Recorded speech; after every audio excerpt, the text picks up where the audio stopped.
Hello everyone, welcome to Effortless History. The first chapter we'll be doing is a period of transition. So, we all know that history is classified into three periods by historians: ancient, medieval, and modern.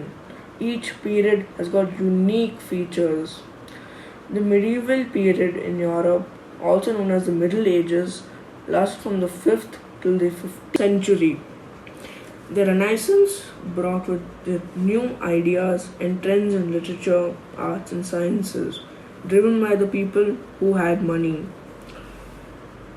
Beginning in the 1750, the Western society is also transforming into a result of the Industrial Revolution. New inventions and discoveries allow the manufacture of goods quickly and efficiently on a large scale. New forms of transportation, communication connected people never before. These discoveries and inventions of the modern age helped to modernize the lives of people. The modern age brought with it far fetched changes in Europe and the whole world. Next is primary and secondary sources. First, primary sources are the evidence that historians used to know about events, people, and their everyday life in the past. Second, secondary sources are any account, record, or evidence derived from interpreting and analyzing an original or primary source. The Renaissance was a cultural movement that began in Florence, Italy, in the late Middle Ages and then spread to the rest of Europe. This movement influenced literature, philosophy, art, politics, science, and religion. It saw a revolution in the intellectual, social, and politically domains. What were the causes of the Renaissance? First one, the most important, the fall of Constantinople. In 1453, the Ottoman Turks attacked and occupied Constantinople, which was a famous center of learning. Many Greek scholars fled and took shelter in Italy. As a result, universities of Florence, Venice, Milan in Italy became important centers of education. Second, rise of new nobility. An increase in the trade led to the emergence of a new class of nobles who actually by birth merchants and not nobles by birth who patronized learning. Discovery of new routes. Due to the fall of Constantinople, trade was hampered. In order to ensure profitable trade, new routes were discovered along with new lands.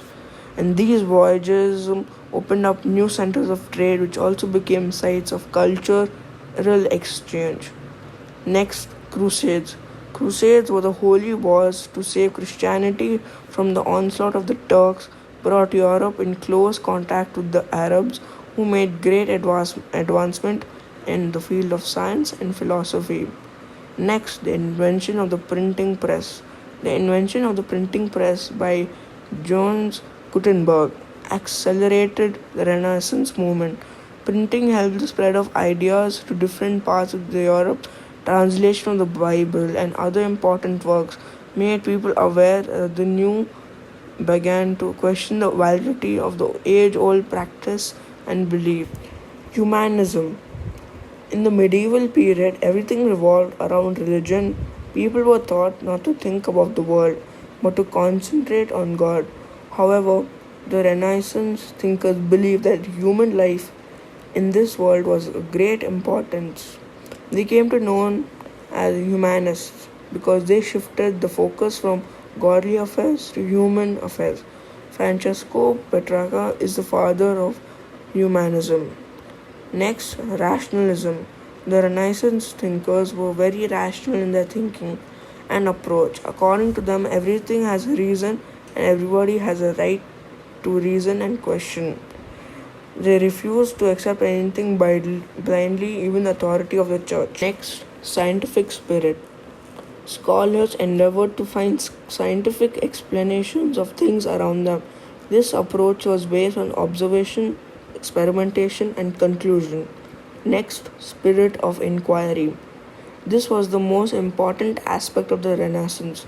People now began to question, discover knowledge, and explore the unknown. Such inquiry led to the voyages of discovery and explorations. This resulted in the discovery of new lands. Next, realism. Along with the humanism and the spirit of inquiry, realism was visible, particularly in the paintings. Artists painted the actual beauty of the world and not the grace of real men and women. Next, impact of the Renaissance. The Renaissance movement ushered in the new era in literature. For the first time, scholars discarded Latin language, which only a few people could understand, and took a time to writing in the local languages. The Renaissance movement also resulted in the revival of art. Many artists and painters such as Leonardo da Vinci, Michelangelo, Raphael, early Renaissance artists painted their pictures based on religious themes taken from the holy scriptures.